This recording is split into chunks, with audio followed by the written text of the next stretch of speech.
दोस्तों इस वीडियो में मैं आपको एक ऐसी ट्रेन के बारे में बताऊंगा जो 106 सवारियों के साथ रहस्यमय तरीके से गायब हो गई थी। तो चलिए शुरू करते हैं। हमारी दुनिया रहस्यों से भरी हुई है। ऐसी बहुत सी रहस्यमय कहानियां भी घट चुकी है जिनके रहस्यों से कभी पर्दा नहीं उठ पाया। ऐसी ही एक घटना है जो 1911 में जेनेटी ट्रेन के साथ हुई, जिसमें ट्रेन अचानक से गुफा के अंदर गायब हो गई और ट्रेन में मौजूद 104 लोग भी गायब हो गए और इस ट्रेन और इन लोगों का कोई पता नहीं चल पाया। पर बहुत से लोगों का कहना था कि वह समय यात्रा टाइम ट्रेवल करके वक्त में पीछे चले गए हैं। यह घटना 1911 रोम की है, जब विलासिता ट्रेन बनाने वाली इटालियन ट्रेन कंपनी जेनेटी ने एक ट्रेन तैयार किया था और विलासिता होने के कारण इस ट्रेन के अंदर सभी तरह की सुविधाएं मौजूद थी और इसे उस समय की सबसे बेहतरीन तकनीक से बनाया गया था।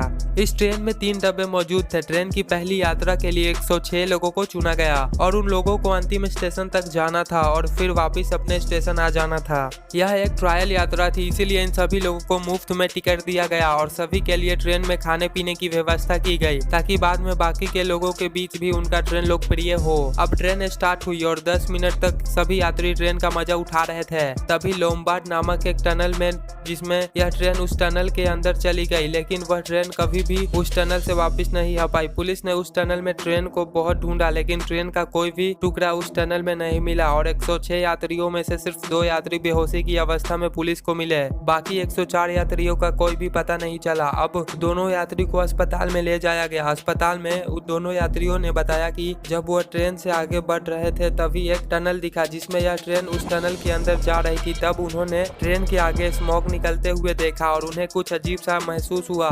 उन्हें उस बाहर की दुनिया में कभी पेड़ दिख रहे थे तो कभी अजीब तरीके के बने मकान दिख रहे थे। इससे पहले उन्होंने कभी भी ऐसी चीजें नहीं देखी थी। आज के जमाने में इसे स्काई स्क्रैपर या टाइम स्लिप ग्लिच कहते हैं। फिर सभी यात्रियों को एक आवाज सुनाई दे रही थी जो कानों में बहुत चुभ रही थी। उनको लग रहा था कि स्मोक ट्रेन को निकलता जा रहा है, इसीलिए वो दोनों यात्री उस ट्रेन से कूद गए और उनको इसके आगे कुछ भी याद नहीं है। अब सबसे रहस्यमयी बात यह है कि यह ट्रेन गायब हुई थी वर्ष 1911 में, लेकिन इतिहास को देखे तो वर्ष 1840 में 104 यात्री साइकेट्रिक हॉस्पिटल में अचानक से आए थे और उन सभी के दिमाग की हालत ठीक नहीं थी और वह सब कह रहे थे कि वह लोग ट्रेन से आए हैं। सन 1840 में मेक्सिको के डॉक्टर ने यह बताया कि उनमें से एक के पास सिगरेट का डब्बा था जिस पर मैन्युफैक्चरिंग डेट 1907 लिखी हुई थी। वैज्ञानिकों का यह मानना था कि इन लोगों ने टाइम ट्रेवल किया है जो कि किसी टाइम स्लिप ग्लिच के कारण हुआ है और यह ट्रेन वर्ष 1956 में भी देखी गई। यह ट्रेन आज तक टाइम ट्रेवल कर रही है और कभी भी वापस नहीं आ पाई। जेनेटी ट्रेन की मिस्ट्री दुनिया की सबसे रहस्यमयी मिस्ट्रियों में से एक है। तो दोस्तों ये कहानी आपको कैसे लगी कमेंट करके जरूर बताइए।